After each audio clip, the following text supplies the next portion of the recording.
This podcast is brought to you by Craft Beer and Brewing Magazine for those that love to make and drink great beer.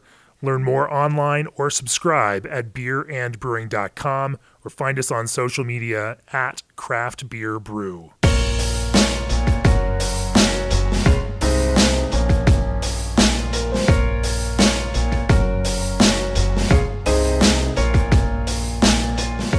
Welcome to the Craft Beer and Brewing Podcast. I'm your host, co-founder, and editorial director of Craft Beer and Brewing Magazine, Jamie Bogner. My guest on the podcast today is Jack Hendler, one of the co-founders of Jack's Abbey Brewing and Springdale Barrel House. Did I get that right, Jack? Just Springdale Just or Springdale? The Barrel Room, but Okay. just Springdale is fine. Springdale, the non-lager brand from Jack's Abbey. We are sitting here in Framingham, Massachusetts, in their production brewery. And thanks for joining me on the podcast, Jack. Yeah, glad to be here. Give me a little bit of backstory. When you guys started Jack's Abbey, the idea of launching a craft brewery to only make lagers seemed like a pretty weird idea. You could probably count the number of craft breweries in America that were doing that on two hands, maybe even one. What was your inspiration behind that? And just give me a quick arc to how you got here and have made something like our number 2 spot on our reader survey for best lager craft brewery in America. What was the inspiration? How'd you get here? I think kind of how you described it was sort of the reasoning behind it. There weren't a lot of people brewing lagers, and certainly not a lot of brewers just brewing lager. And I laugh every time I say this, but when we opened 7 years ago, 2011, we thought the market was saturated and we wanted to be unique, and we knew we wanted to focus on lagers, but having a niche like only brewing lagers seemed really unique at the time, and it was for us a good way to get into the market. Obviously, a lot's changed since then. How did you get into brewing? Well, I mean, what brought you into the world of brewing? I think I have a somewhat unusual take on how I got in. I didn't get in because I was a home brewer. I was more interested in the process. So I grew up in a family business, a manufacturing business. So I was really interested in manufacturing, understanding processes, being around equipment. And obviously, if you look around a brewery, you have a lot of similar pieces of equipment. It's very process oriented. So when I finished college, I got a brewing job and was able to learn the trade from Straight into a brewing job with no home brew. From the commercial side without understanding. I didn't know how to make beer when I got my first brewing job. I didn't know what IPA was. I didn't like IPA. Yeah. It took me probably a year of brewing before I enjoyed an IPA. So I definitely come at it from a little bit of a different perspective, just because I think that's part of the reason that I like brewing lagers. It's so process oriented, and it's really about technique, not necessarily what you would expect from if you were coming from a homebrew side. Sure. And that's all well and good, but separating good lagers from great lagers is part process, part attention to a million different details. But there's also some inspiration there. How did you go from not being an IPA drinker and working at another brewery to developing the ideas for beer recipes and then honing in some of these processes to kind of make those a realistic thing? Well, once I got into brewing, I quickly also got into home brewing, so I was able to really understand sort of the creative side of the brewing process, but also just through experiences, whether it was traveling. The first real great beer experience I had was in Germany, hanging out with my mother at a beer garden, and just really appreciating not even the beer, which was great, but the environment and the atmosphere and the culture of beer. And so kind of combining that great experience with learning the brewing process really helped to direct me to thinking about lagers and really wanting to brew great. And we do a lot of American styles, but continental German Czech, other European lager styles. Sure. With each of those, I think it's a broad thing to say that you brew each one of those styles, but when American tasters are drinking your lagers, there is a general quality across the whole spectrum of the beers that you make that gets reflected in that. And our reviewers at the magazine have sensed that, and your beers rate very highly, even against European lagers and other top lagers in America. What is, in a nutshell, how did you, whether that's a process approach or whether that's a recipe approach or some combination of all of those, for each of these recipes, develop an idea for what the beer is that you wanted to make, and then hone that in to kind of get to the final beer that you're happy with? A lot of components to that question. So I'm just trying to, wrapping your head around this. Like, you say, it's one thing to say, I want to brew a lager. It's another thing to say, I want to brew this kind of lager that tastes this way, that has this physical expression, that has this quality of foam in the head as somebody drinks it, and then, there's a whole lot of pieces that go into kind of building that kind of beer. It's more than just, hey, this is what the recipe is, right? Absolutely. I think sometimes this may be somewhat controversial, but I think recipe formulation is a bit overrated. There's only 4 ingredients, and unless you're trying to brew a Helles with roasted barley, you're probably going to be close, plus or minus 3% on one malt versus another malt, or one hop versus another hop. You can make great beer with, as long as you're in the ballpark on the recipe. It really comes down to process, and for us, our process is what makes us unique. I don't care about telling people what we put in our beer, what our recipe is, because I know I know there's not a lot of people who are going to try to replicate what we do, because what we do is really hard. We're one of the largest decoction brewers in this country. So right off the bat, probably 99% of the brewers out there can't do decoction, and they're right there. That's a huge differentiation for what we're doing. Yeah. What is decoction add? And are you doing single decoction, multi-step decoction? Or is that different for every beer? Decoction is a bit of a controversial. It's not controversial, but there's very strong opinions even among the German brewers. And we typically do a single decoction. We do play around with some double decoctions, but with today's malts, you really have to be careful when you're doing decoctions to understand your malt. And today's malt does not lend itself well to doing multi-step decoctions. And you're probably doing more damage to your beer than you're adding to your beer if you're doing more than one decoction. The caveat being, if you're really choosing poorly modified malt, if you're using a lot of maybe unmalted grains, then having a multi-step decoction may be more appropriate. But when I talk to our maltsters, even the German maltsters, they really don't recommend doing more than one. And that's because of the really highly modified nature of today's malt. So it begs the question, where do you do your decoction steps? So you can do a decoction at your acid rest, your protein rest. You got 2 saccharification temp rests.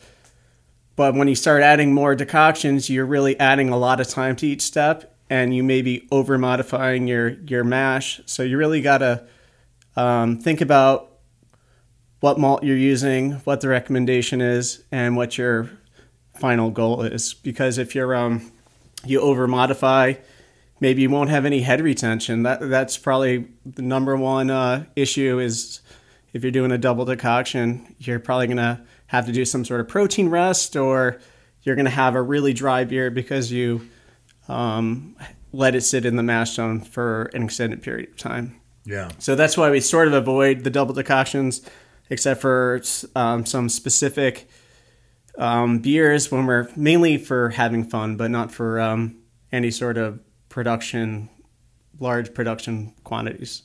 You mentioned that recipe doesn't matter, but at the same time, you mentioned the importance of ingredients. And where's the distinction between those things for you? Right. When I was saying the importance of the ingredients, it is related to the process from which we are using it. So again, what malt you're using, most malt that you're going to get is going to be really highly modified, high quality malt. We've actually, because we want to do a lot more multi decoction brews, we've asked maltsters to make us some really poorly modified malt, and they all kind of laugh at us and say, yeah, there's no way we're doing that for you. But it is interesting potentially for some of the smaller maltsters that are popping up who may not have as refined equipment for the craft malting side to have some lower modified malt that may be interesting for multi-decoction brews. They can also do it in batch sizes that make more sense compared to the workflows of some of the bigger maltsters out there. Absolutely, yeah. Do you insist on things like German imported malt for your German and Czech style lagers, or do you take a more flexible approach to malts?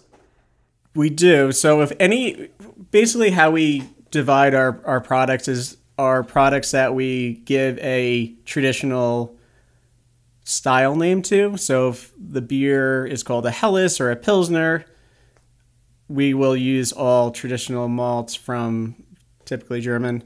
If it's more of an American style like IPL, we'll use American malts. We're not as particular, but we want to make sure that beers that we say are traditional styles are as traditional in character as possible.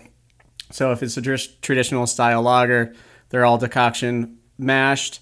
They're all naturally carbonated. There's one thing that people don't really think about is that when we say beer has 4 ingredients, in reality, for 99% of the brewers out there, there's a 5th ingredient. It's carbon dioxide. We're adding carbon dioxide from, typically CO2 comes from as a byproduct of manufacturing, typically with the petroleum industry. So you're adding CO2 that comes from questionable sources, potentially, even if it is highly purified. And it's one of those things that in Reinheitsgebot, you can't add CO2. You have to find another way to carbonate your product. So for us, it's really important that all our beers are naturally carbonated and traditional in that sense as well. And in doing so, we found that there's a huge flavor component to what we call spunding, or it's known as spunding. If you force carbonate, you stress your yeast out, and just that fact alone changes the flavor profile of your finished product. So at what point of the fermentation process do you start to spun the tanks? So for spunding, for those who aren't familiar with that process, spunding or bunging is when you seal up your tank and allow all the CO2 that's created in the fermentation process to stay in solution. For us, that typically means that 1 to 2 Plato above terminal is where you may want to do that. Now, I wouldn't recommend anyone who doesn't have very high controls over their process do this. There's some obvious safety issues here with high pressures, but you should be able to basic things like forced fermentation, so you know where your beer is going to end out, proper pressure relief valves, and sort of understanding your fermentation and how your yeast are going to react. You can spun ales, but the pressure we find doesn't work as well for a lot of ale strains. They're not happy about the high pressures where our lager yeast doesn't really seem to mind. Yeah. From a sensory perspective, what do you find about carbon dioxide that's generated through that kind of spunding process, versus forced carbonated, beers? And, you obviously within your process, you're doing both because you do have an ale side of the brewer house in addition to the lager side. What's the difference from a drinking perspective? I wouldn't want to overstate the difference. There's not you may not necessarily be able to tell the difference if you're unaware of the difference, but you have a bit of a finer bubble for natural carbonation. Mm-hmm. You have a bit of a harsher CO2 bite when you do forced carbonation, but I don't think that's necessarily something your average consumer can pick up. But again, some of these, I think, when we're parsing a difference between good and great in beer now. Well, I think the issue isn't CO2 though. Yeah. I think the issue is, or not the issue. I think the reason that the beer is, in my opinion, tastes more traditional when you spun them is there's a yeast fermentation character that is causing that variation, where the CO2 definitely has a factor, but it's more in the fermentation profile than it is in the CO2 change. When that yeast goes under that stress, what kind of flavor, and again, we're talking about very slight things here. What is it, that yeast stress causes, in terms of what you end up perceiving in the beer? Well, one of the biggest things that you do when you bung is you seal in all the flavors. So everything it's creating gets held in that tank. And some people may not like some of the flavors that get held in the tank, particularly sulfur compounds. Okay. Now, I happen to be a proponent of an appropriate level of sulfur compounds. Sure. And I think that they are very traditional in a lot of lager styles. And you don't get that incorporation when you don't spun the tanks. All that sulfur that's created by fermentation blows off. It's very volatile. Even if you're drinking a beer that has some sulfur, typically by the third sip you don't even smell it anymore. Sure. So by spunding, you keep some of those off flavors. Off flavors may not be the right word in this context. Attributes. What would otherwise be known as an off flavor in solution, and you can incorporate those flavors. And again, are they better or worse? I wouldn't say they're a better flavor, they're a worse flavor. But if you're trying to recreate a German style lager, there's no other way to create those flavors, because that's the flavor profile. By law, you have to spun your tanks, or you don't have to spun your tanks. You have to naturally carbonate. So most people spun. And if you're going to spun, those are the flavors that are going to be in your beer. So if you're not doing that, you're not going to create those traditional flavors that you would get when you drink in Germany. For sure. And I wonder though if now we're talking about a whole bunch of things working together to create balance in their own different way, other than this other typical American way, where yes, you're creating more sulfur compounds that may be in there, but you're also you've got a slightly sweeter, slightly richer malt character coming out of the same base malt because you're decocting, and this whole series of additional things now that are in the beer in these very small ways are working in this different way to kind of balance each of those things out, that in a way that you could do it without those and it could still be balanced. It's just different, and and that's creating its own separate kind of balance. Absolutely. You can't look at one individual factor. You got to look at the entire process from start to finish, and each one, if you just did one, you're probably not necessarily going to change your product, but if you go down the entire process and you change everything, then you start to see these really add up and contribute. Certainly when we started brewing lagers, we didn't have a decoction brew house. Our goal was essentially brewing clean beer. And you can have great clean beer, but it's not necessarily going to mimic a lot of the great beers that you would get when you go overseas.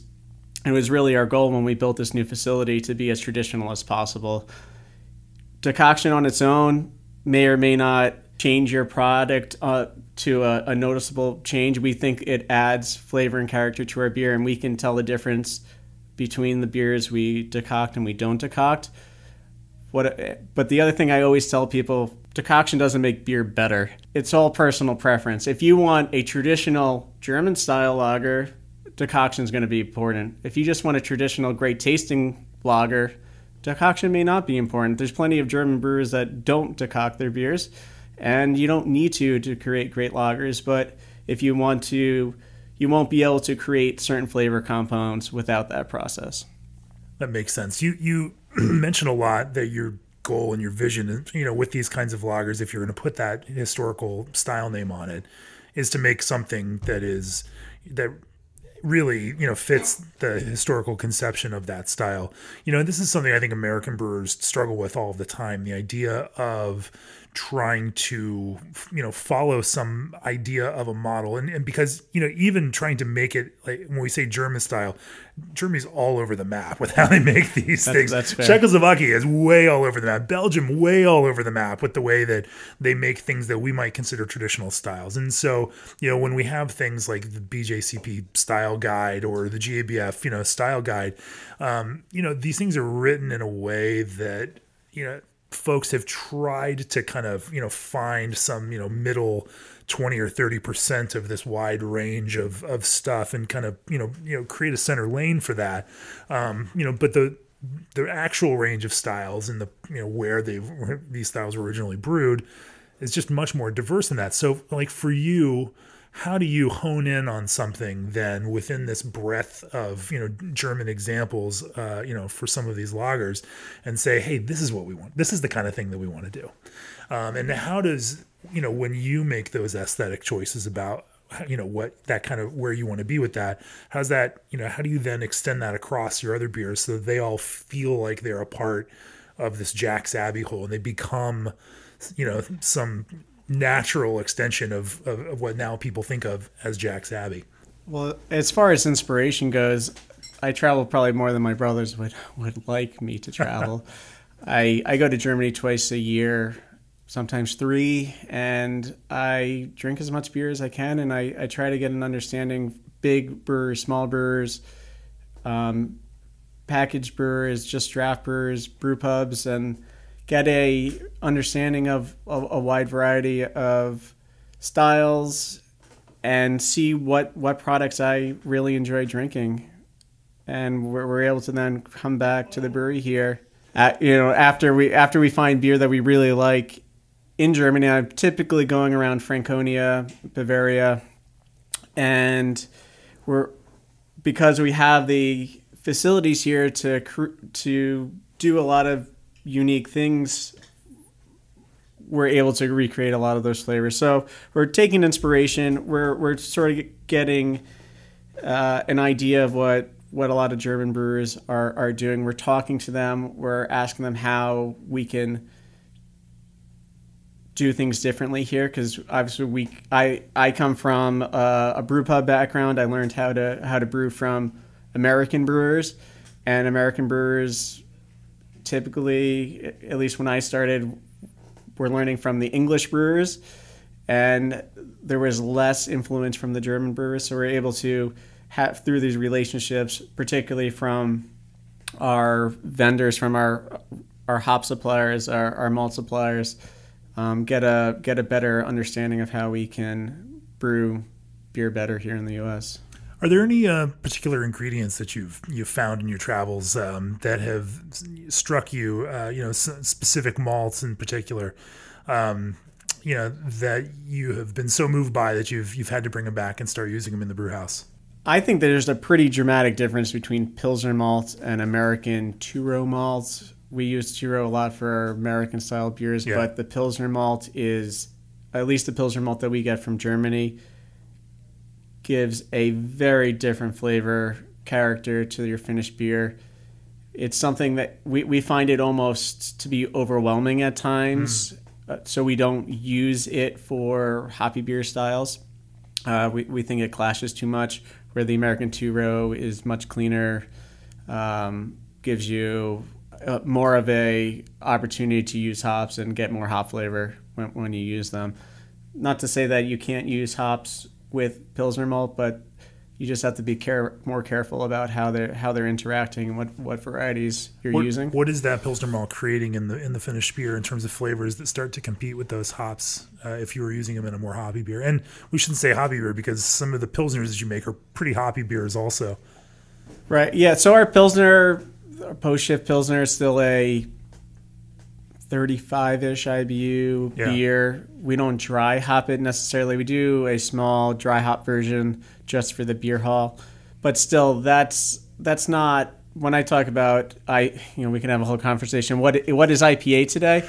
I'm talking about some of the IPAs that we're brewing on the Springdale side that have 3, 4, 5, 6 pounds of dry hop per barrel, and how that's interacting with your malt profile. Changes a lot. It may not be as dramatic if you're talking about a West Coast, more bitter style of IPA. I think the listeners would kill me if I started talking to you about IPAs.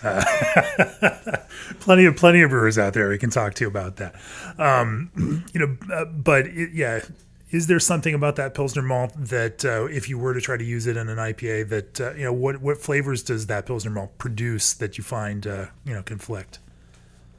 So the other thing I should say is when we use Pilsner malt, we're always using it in a decoction process. So it may partly be the decoction process that's creating this, but you get a pretty intense malt character. And I like to describe it almost as a grape-like character.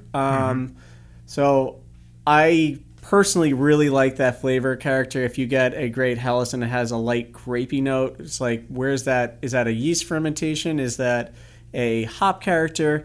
I happen to think it's a malt flavor, which makes sense. If you think about Munich or Cara Munich malt yeast, someone often will think of like a raisin flavor. Yeah. So if you think about a really light, intense flavor, you kind of get that grape sort of fruitiness that I believe comes from that Pilsner malt, because I see it across the board when we use Pilsner malts in our beers. Are there any techniques that you use that people wouldn't suspect, or something that you found has made a bigger difference than even you thought that it might have made in your process? Something that may be small that had an outsized impact in the way that the beers come out. See, I don't even know what other people do at this point, so I don't know. Maybe you just got your own process here. A lot of things that we do that's weird. Again, we do a lot of the odd things because we only brew lagers. We, for obvious reasons, everything we ferment is really cold. Yeah. So we're fermenting typically at 48 degrees. Oh, wow. That cold. Our flagship best-selling beer is a decoction Helles that we ferment at 48 degrees and age for 5 weeks. So we didn't really think about the finances when we opened this brewery. We just loved drinking this beer, and fortunately it's worked out for us. So you have a beer that's a house lager that you have to sell for a lower price because consumers expect that to be it, and it takes 5 weeks. It's our most. It's one of our most. If you factor in time and you factor in not even time in the tank, but time to brew it with the decoction, it's one of our most expensive beers. And of course, lager beer is cheap. Everyone knows that. Easy to make, and shouldn't have to pay much for it. Congratulations. You guys are still in business, right? Yeah. Let's talk a little bit about dark lagers. I think that's one of the, when we look at some of the interesting things that you guys have done since the early days, one of the big things is making and bringing back the real lagered Baltic porters, and then also Schwarzbier is another big part of your core lineup. With Smoke and Dagger and the Framingham Baltic Porter. Yeah, and you should also include Red Tape, which is our Dunkel. Okay. Our Dunkel Red Tapes are seasonal for the winter. So going back to the story of drinking beer with my mom, that was that beer that I had was a Dunkel from the Hoffer House. So it's one of those beer styles that I've always appreciated and looked back at for inspiration. But I think it kind of got lost in the shuffle when you think about what people associate with lager, and it's changed a lot just in 7 years. But when we had people come into the brewery 7 years ago, we got a lot of beer tourists, not necessarily because they knew of us, but they were the people who just went to breweries, and they would come in and they look at our beer menu, and they're like, "You only have lagers on? I don't like lagers." And so it was why don't you like lagers? You don't like light fizzy lager, but do you know anything other than that? So there's this association that lager just meant macro light beer, and really people didn't understand that there is so much more that you could do with lager yeast, and that was fun. It was a little frustrating at times, but it was a huge talking point for us, and we were able to explain the process, why what we're doing is unique. And we've had a lot of dark lagers that we've done. You talked about Smoke and Dagger, which such an odd beer that's been with us since, I think that was the third beer we ever brewed, and we're still selling it. It's a smoked black lager. I wouldn't necessarily call it traditional. I haven't actually encountered a smoked black lager. Certainly I've had black lagers, but that was sort of we don't call that traditional German style. That's sort of our American take on it. I really like smoked beers. And it's not overly smoky. Yeah. It's like 10% smoked malt, but it's a beer that I think has a really nice balance to it. It's sort of compared to, if you think about smoked porter, has sort of a lighter body, easier drink, but still has the nice smoky, roasty flavors to it, and it's so pleasing. So, yeah, tell me a little bit more about the design of that one. I'm curious because I just drank a half pint of it while with my pretzel out there in the beer hall before we started talking. You mentioned that it's smoked, but the smoke is very, very subtle in that. And at that kind of percentage, it's really just a kind of a hint there, that adds some complexity to the beer. At the same time, there's a smoothness. There's none of the astringency that some people, sometimes associate with that style. How did you smooth out any potential rough edges on that beer and produce something that's as cohesive as it is? A lot of times when you talk to brewers, or when people describe beer, I should say, you talk about balance, and usually you just associate hops and malt. That's the only thing that's supposed to balance. But most beers, particularly a lot of the beers that we brew, we're not trying to balance malt and hops. We're trying to balance two other characteristics. Maybe you're trying to balance for Springdale, a lot of times you're trying to balance acidity with some other component. Yeah. Or you're trying to balance sweetness, or there's a lot of different ways that you're balancing. It's often not malt and hops. And you think about going back to New England IPA, you're not balancing malt with anything. You're balancing other components, floral and bitter maybe. But for Smoke and Dagger, we're really trying to balance. We were trying to see if we can balance the smokiness with the roastiness, and sort of have them work in harmony with each other. So maybe you can smell the smoke, maybe you can't smell the smoke. Is that a roasty character? Is it a smoky character? And finding the correct percentages was a little tough in the beginning, but we feel, obviously it's been 7 years, we're much more comfortable when we brew that beer. Although, really depending on the malt we get, we can see some large changes. So if we got a fresh batch of smoked malt into the brewery versus a batch that's been sitting in a warehouse for 3 months, it will change the balance of that beer. And then sometimes you perceive it as way more smoky, and other times roastier. But also finding the right amount of rose character. So if you look at that beer under light, you can see through it. It has more of a reddish hue to it. Whereas when we brew some of the stouts at Springdale, you put light to it and all you see is black. So finding that balance where you get enough roast and chocolatey and all those dark malt characters, but also have enough lightness that you're not getting the astringency and the bitterness from the malt. It's sort of the challenge with that style of beer. Or what other dark malts do you like to use in that? And I guess they're pretty small percentages on top of that. So we typically use a blend of dark malts. We are concerned a lot about the astringency and bitterness of those style malts. So we'll use dehusked malts. I personally just really like chocolate malt, and it's certainly not a traditional German malt. It's even the malt we buy typically comes from England. We're using English chocolate malt, but for me, getting that rose character that isn't quite as harsh from a chocolate malt is more pleasing than using a lot of the roasted malts. Sure. No, that makes sense. Rough percentages on those, or do you know off the top of your head? I would like to say we're in like the 4% range for roast malt, which, when we're doing stout, we could be closer to 10%. Right. But it's enough that really makes it look black, but isn't actually. There's when you talk about colors, as soon as you get over like 20, you're black. And right. SRM. We're probably in that 20 to 25 range, where again stouts are closer to that 35. What's your hops approach to that one? Light. We're really just enough bitterness that the beer's not sweet. That's really the only, we don't add any aroma hops to that beer. It's just bittering hops, and we're looking just enough to make sure that it doesn't come out overly sweet and it's a little bit more palatable. Yeah. At that point. Let's talk about the Framingham Baltic Porter then for a bit. This one, I guess, as you just said, was your way of producing a beer geek beer in your lager house.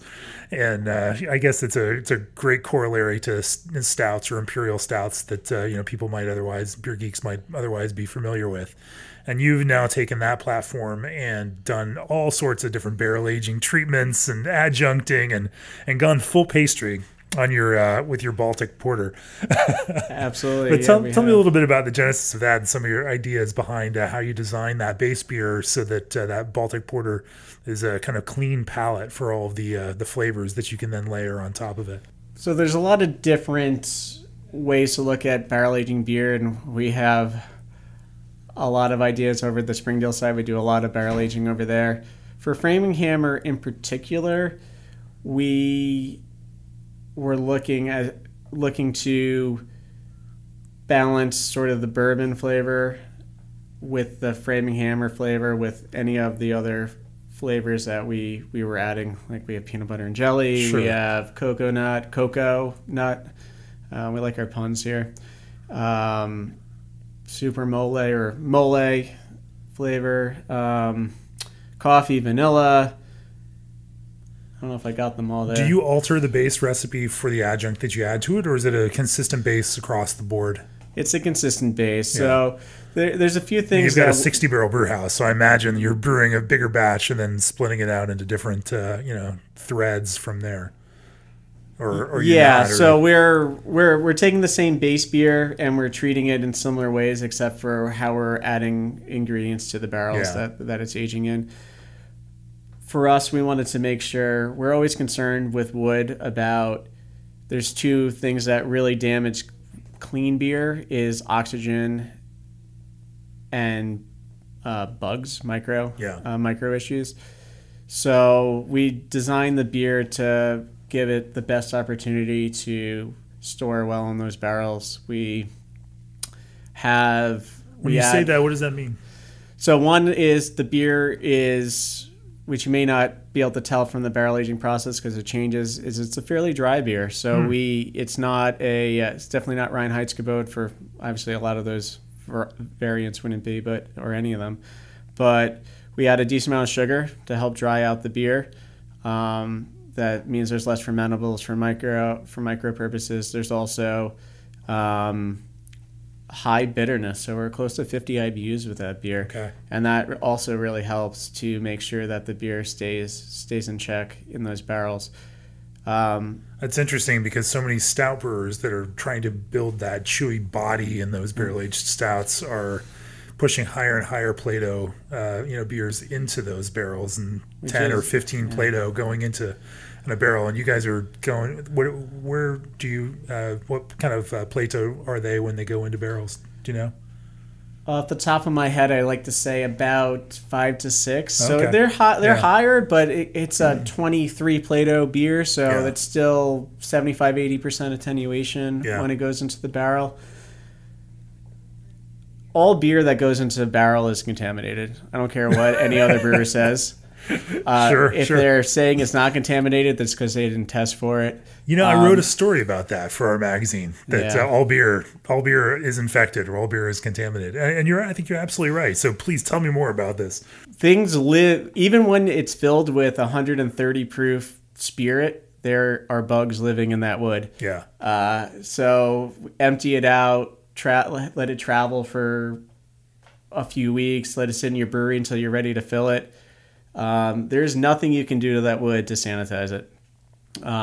So there will be bugs. Can you reduce the amount of bugs so that the contamination doesn't become a flavor impact? Absolutely.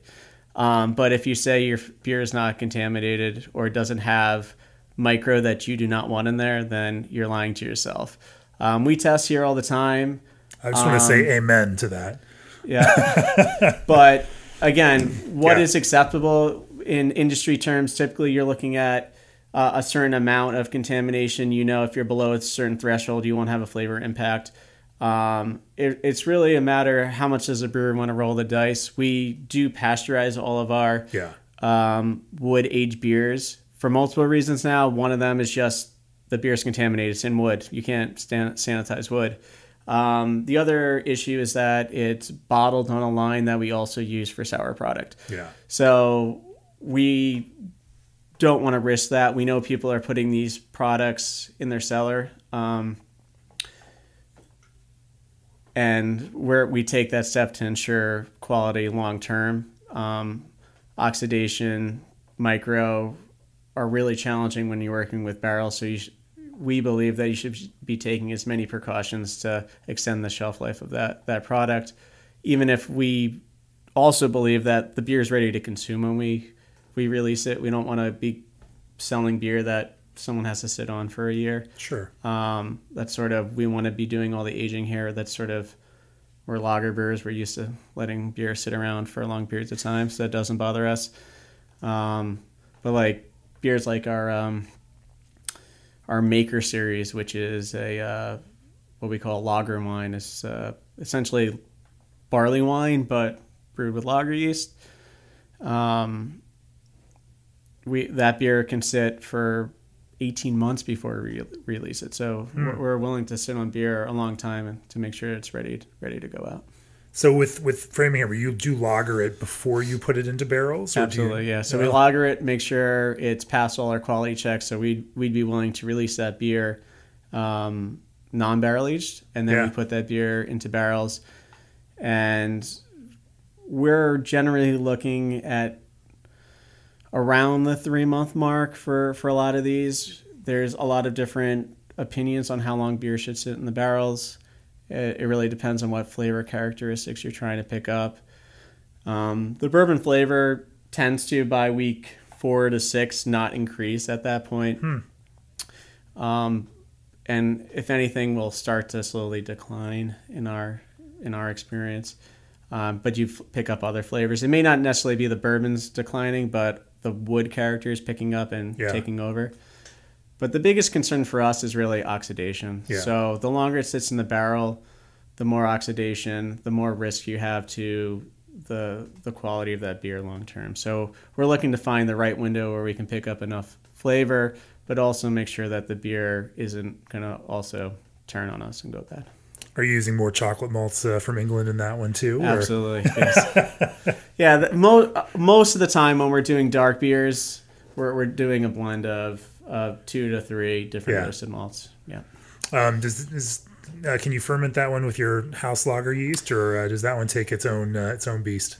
It takes its time, but we do use our house lager yeast. Our house lager yeast is fantastic. It does whatever we want. If we wanted to ferment at 40 degrees, I think it would do it. Wow. We've certainly had issues where glycol jackets have got stuck open and the beer's cooled down to 38 degrees and we didn't do anything and the beer warmed back up to 50 degrees after 3 days.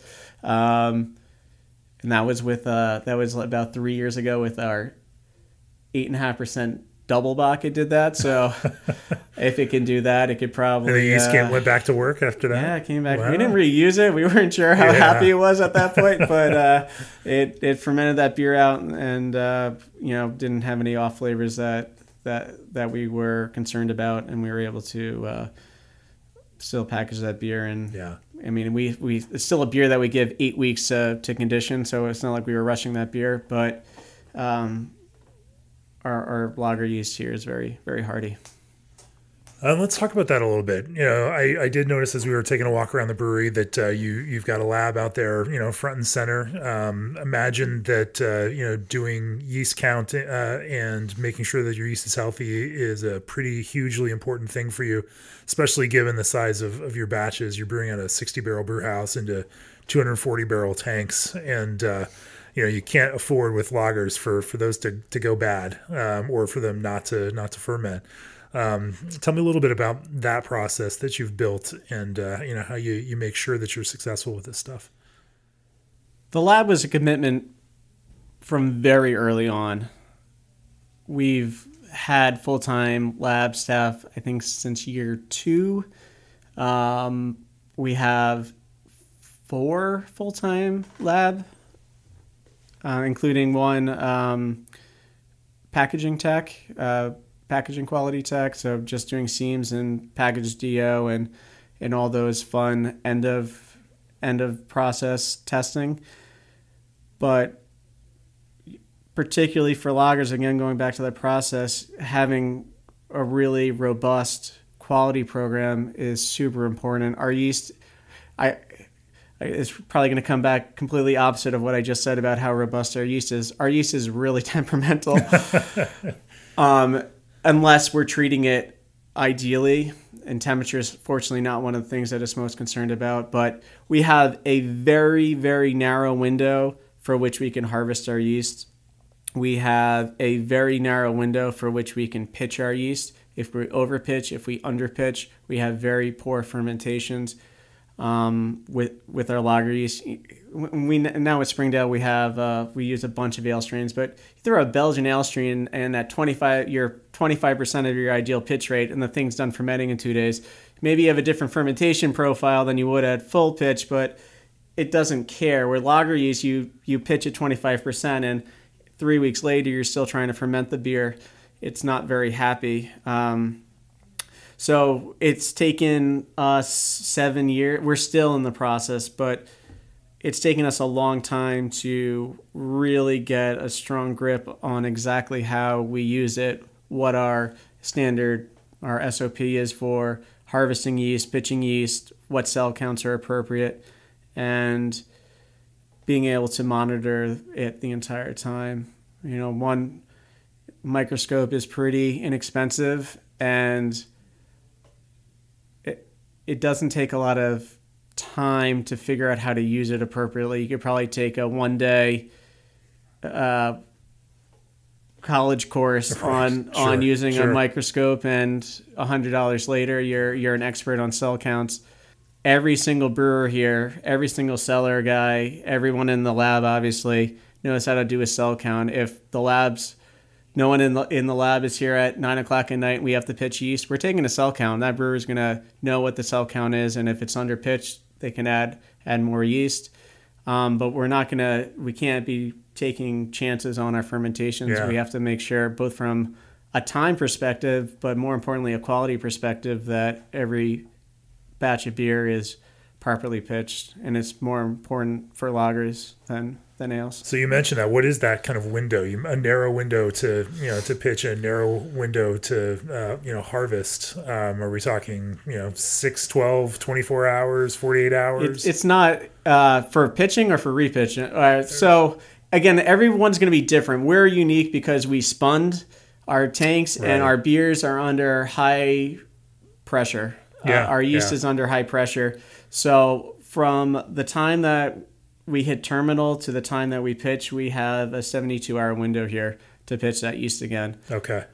We won't pitch after that point because we find that the health of our yeast doesn't meet our quality expectations and won't give us the fermentation that we're looking for. Okay. So we have a very small window.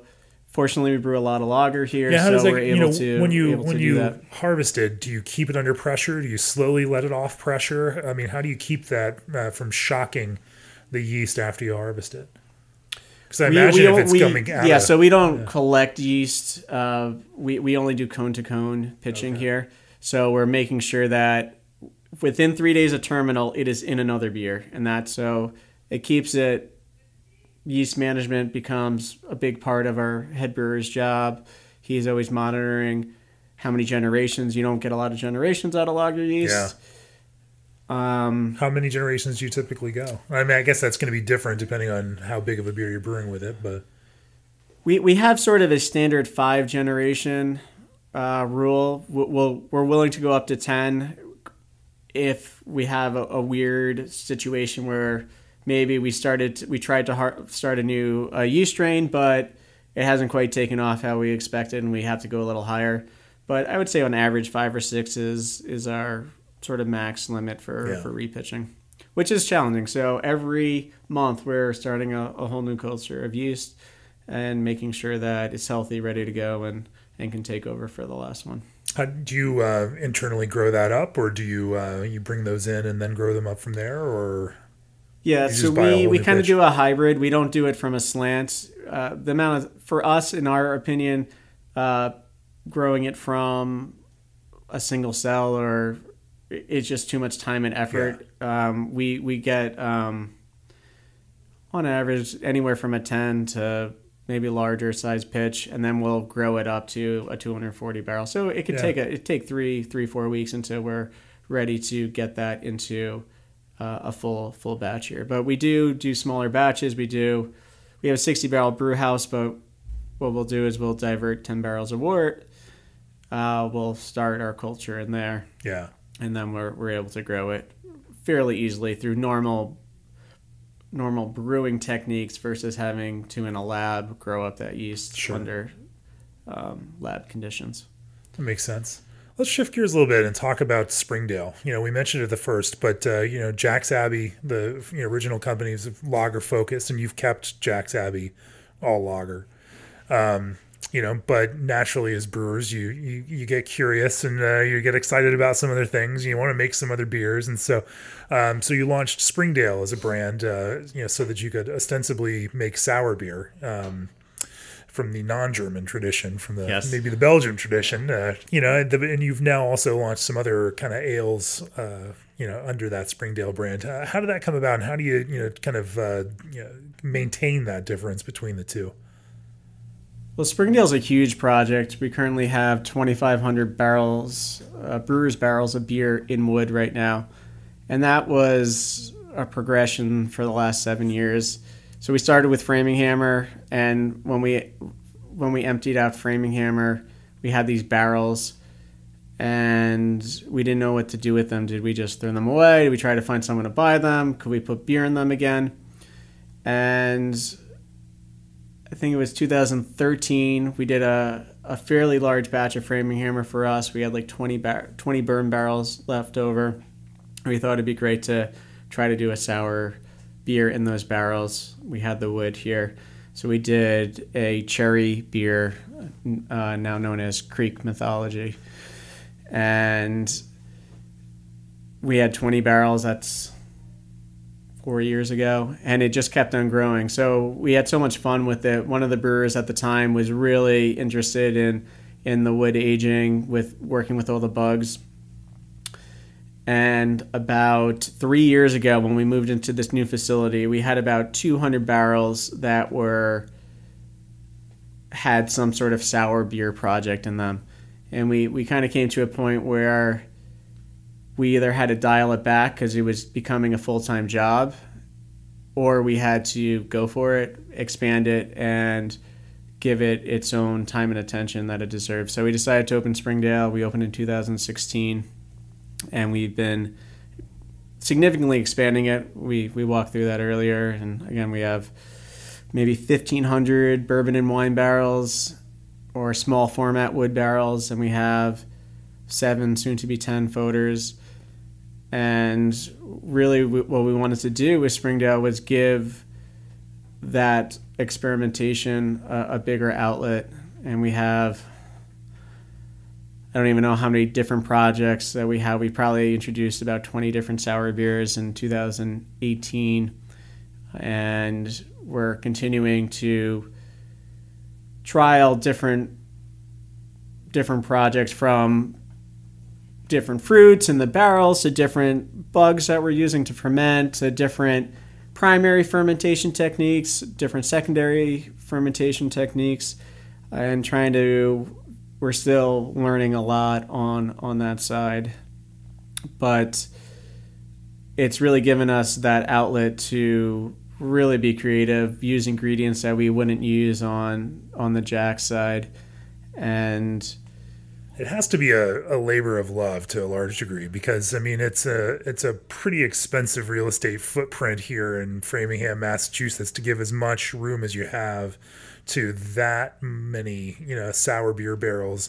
And you mentioned you only are packaging twice a month. The volume that you're packaging is not huge. And then you also have a very, blue collar release approach to this, where you're not making people stand in line for special releases. You're putting it out there through your normal distribution footprint at pretty reasonable prices, and these beers are accessible, which is a little bit different than the model that some other people are taking with this kind of sour beer. Is that philosophically based? And again, how do you make that whole model work? Well, it's a big space, so it's 30,000 square feet. We're going to make about 1,000 barrels of sour beer this year. We hope to grow it long term to maybe 1,500 barrels. So we don't have huge barrelage goals grow to there. 1,500 barrels. But you look at that space. To make 1,500 barrels of beer, we need 30,000 square feet of space. As far as sending beer to distribution, that's always been our model. We opened 7. It's crazy how much the industry has changed just in 7 years. I can't imagine what the brewers have been around for 20 years are saying. But I feel like we already feel like the old guard. We're only 7 years in business. And when we opened 7 years ago, on-site sales wasn't a thing. You couldn't even do it in the state when we opened. Some people had some small growler fill areas. Maybe you can go to a brewery to buy a beer, but it wasn't when we wrote our business plan, we didn't include any sales for retail, and that's only 7 years ago. I can't imagine anyone writing the same business plan that we wrote. We also wrote a business plan that said we were going to brew 3,000 barrels of beer in 10 years. And we signed a 15-year lease on 5,000 square feet. So we didn't really know exactly what we were doing. We quickly realized that as soon as we started brewing close to 3,000 barrels of beer, that this thing was never going to be profitable, selling 5-week-old lager beer through distribution at a $10 six-pack or whatever we were trying to hit. But that's been the business plan we had was a distribution model. It was to get beer out. And when we opened, we didn't see our consumer necessarily as our customer as the end consumer. We saw our customer as the liquor stores, the package store, the bar owner. That was our customer. That's who we were selling beer to. And we really took us a long time to realize that's not who we're selling beer to necessarily, because that's who we saw was buying the beer, but we didn't fully understand the end consumer side.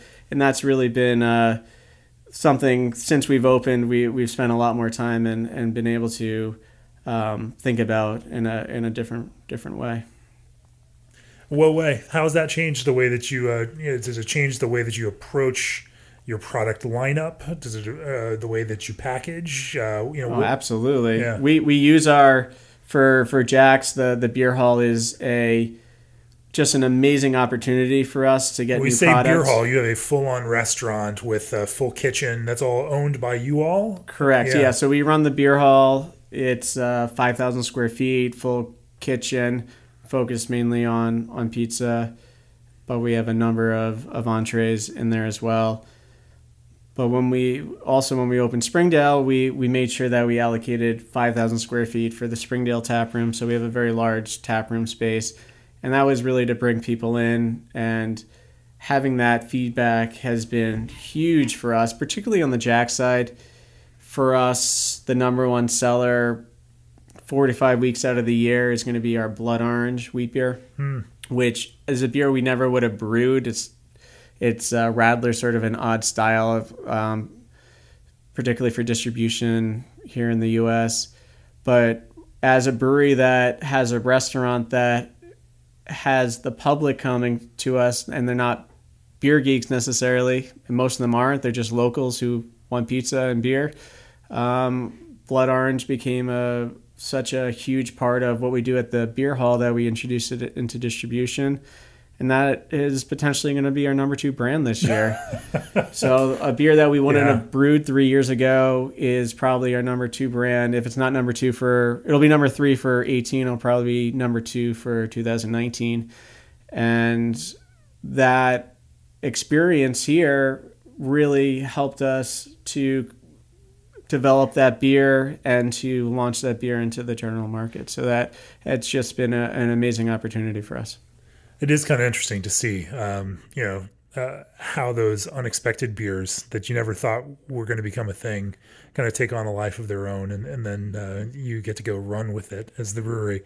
And you can either fight it, and there are some breweries that do and say, no, we're not going to make it. We're not going to let it become that beer. But it seems like you have a customer-friendly approach to this. And yeah, it also, it fits in our German inspiration. The Radler is... it's everywhere. When you go over to in beer halls, you can find Radler. But yeah, I mean, who are we to tell the consumer what they should or shouldn't drink? We're going to try to create the best product that we can, and hope that people are interested in drinking it. And fortunately for us, things like House Lager, which may not be your most typical craft style right now. I don't know who else has a Helles for their flagship. There's probably a few others. I'm not really sure, but it's just for us been a great way to differentiate the products that we're selling from other brewers. So we're not focusing on IPA. We're not, we still haven't introduced a year-round IPA. And Springdale has some IPAs, but it's a few hundred barrels of beer for the year or something like that. It's interesting that we've been able to create this brewery here. We're going to do 50,000 barrels of beer after 7 years, and no IPA has come out on the Jack side. So giving people 50,000 barrels with no IPA and all or mostly lagers, 90 some odd % lager is it's quite a feat. I try every often people will say that to you, and you don't think about it when you're in it, and then you're like, yeah, I guess that is interesting. We're brewing 60% decoction beers, and we're spunding all these tanks, but we're in an IPA world, so we're trying to find where we fit and hope that people appreciate having that alternative to what is so popular these days. Well, cheers to doing it the hard way, Jack. Yeah, well, that's our motto. Not because we do it on purpose. We just do that to ourselves. Yeah. Poor planning and not knowing what you're doing will tend to do that. Fair enough. Well, I think you've learned a few things, and thank you for sharing some of those things you've learned with us here on the podcast. Jack Hendler, Jack's Abbey, and Springdale, thanks for joining us. Yeah, this was great. Thanks. Cool. I really appreciate you taking the time. And if you've enjoyed the podcast, we hope you'll subscribe. Hit the subscribe button on whatever podcast platform you listen on. If you also enjoyed it, please subscribe to the Craft Beer and Brewing magazine at beerandbrewing.com. If people want to learn more about Jack's Abbey and Springdale, where can they find you guys out there on the interwebs? We're at jacksabbey.com, springdalebeer.com, and you can find us on Instagram, Facebook, Twitter as well. Sounds good. Cool. We'll be back next week with a new episode. Thanks, Jack. Thank you.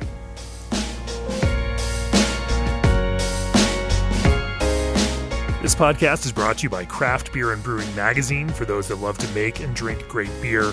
Learn more online or subscribe at beerandbrewing.com or find us on social media at Craft Beer Brew.